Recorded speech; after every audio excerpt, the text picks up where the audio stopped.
For this tutorial, I will be sharing how to make this gorgeous of shoulder ruffle dress. Yes, so if this is something you're interested in learning or knowing how to make, you definitely want to keep on watching up to the end, okay?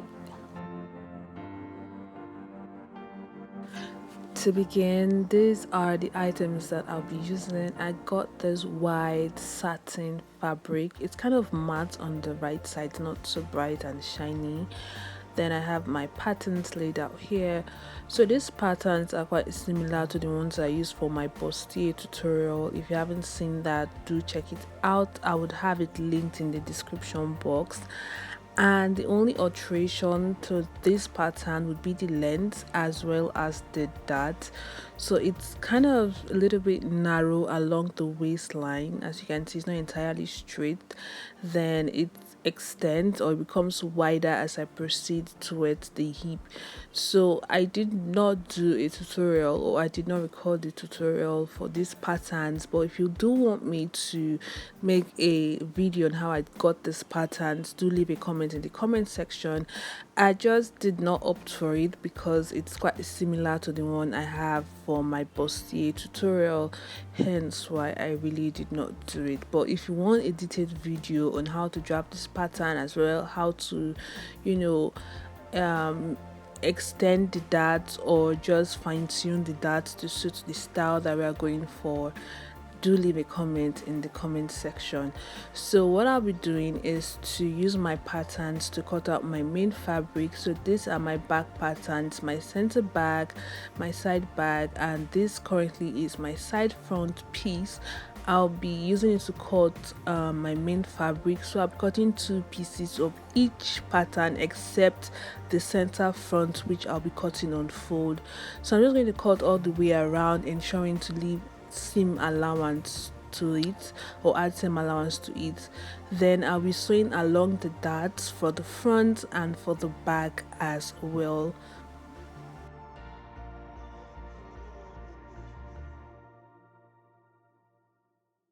So these are the darts after they've been sewn. I did join this site as well using my body measurement, and on the back I installed the zipper already.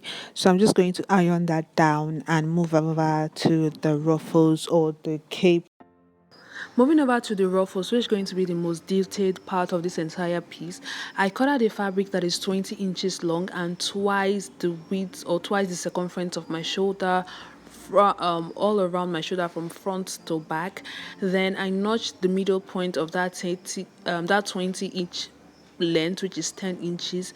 Then I'm just going to fold it into 2 again, so I can mark a quarter of that 20-inch point, which is going to be 5 inches. Then from that 5-inch point, I'm going to create ruffles, horizontal ruffles from one end to the other end, and it should look something like this. Next up, you can use a lax stick, or you can use a ruffler, or you can use your hand, depending on whichever one is convenient for you. Next up, I'll be folding it into 2 like this, wrong sides facing, and I'll be closing the end on that open end there.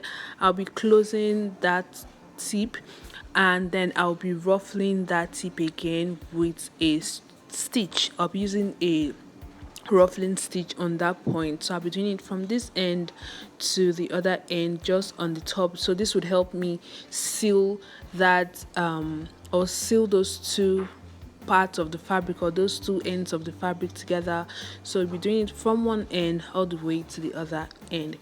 Having ruffled it up, this is what it should look like. I see that the swirls or the ruffles are basic and they look kind of flat, and that is not what we want. We want volume, we want it to look puffed up, and we want it to look voluminous. So in order to achieve that, I'm going to be separating the up part from the bottom part, and then I'm just going to push in from the bottom. If you lay it flat like this, from the bottom there, I'm just going to push in with my fingers in towards the top part that has the ruffles. So you can see what I'm doing. I'm just pushing in the bottom towards that top part that has the ruffles. I'm pushing it inwards, not outwards. So you can see that it kind of creates like a well or dip in that point. So I'm just going to pin that down and what I'll be doing is to tack that down with a needle and a thread. So I'll be doing it at 6 to 8 inches. You can do anything between 6 to 8 or 6 to 9 inch intervals between each tack. Do you understand? So at this point I basically have it pinned down. You can see I have pins there, I have another pin here, and I have more pins spaced between 6 to 9 inch intervals, but I use 6, but you can use anything between 6 and 9 inch intervals. So what I'm going to do is to tack those points down, and when tacking I'll be tacking downwards towards the wrong side that has the ruffles at the bottom. You know, we made ruffles at a 5-inch point earlier, so we are not tacking towards the front, we'll be tacking towards the bottom, we'll be tacking downwards, and we'll be tacking on all the points that I have pins placed, and I'm doing with a needle and a thread. So let me just go do that and show you guys what it looks like. So what this does is that it helps create the swirls or the coils a lot better. It helps create that, you know, zigzag wavy kind of effect, and it doesn't look all flat and, you know, plain. So I'm just going to go do that and show you guys.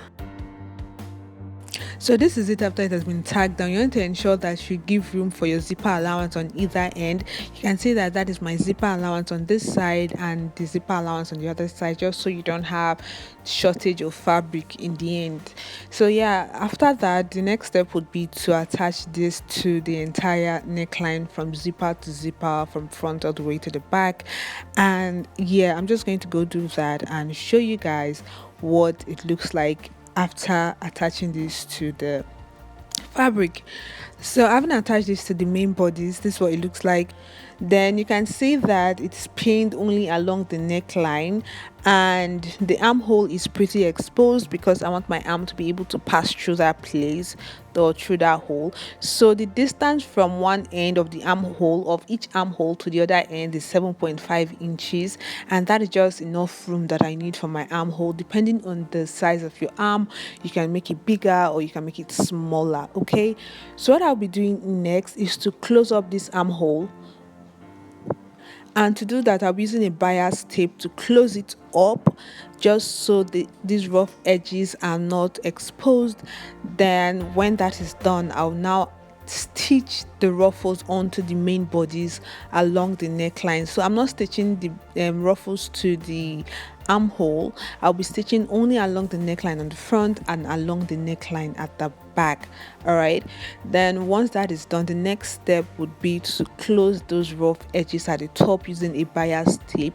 Do note that the bias tape would be made from the same fabric as the entire piece, so I'll be closing up those edges just like so, all the way to the other back. And yeah, that is basically it for this tutorial. It is pretty easy, pretty simple. Do not forget to give me a thumbs up if you enjoyed the video, if you learned something. If you're a first time on my channel or you've been watching my videos and you have not subscribed, click on the subscribe button and turn on your post notification so you'll be notified whenever I post a new video. All right guys, see you in my next video. Bye.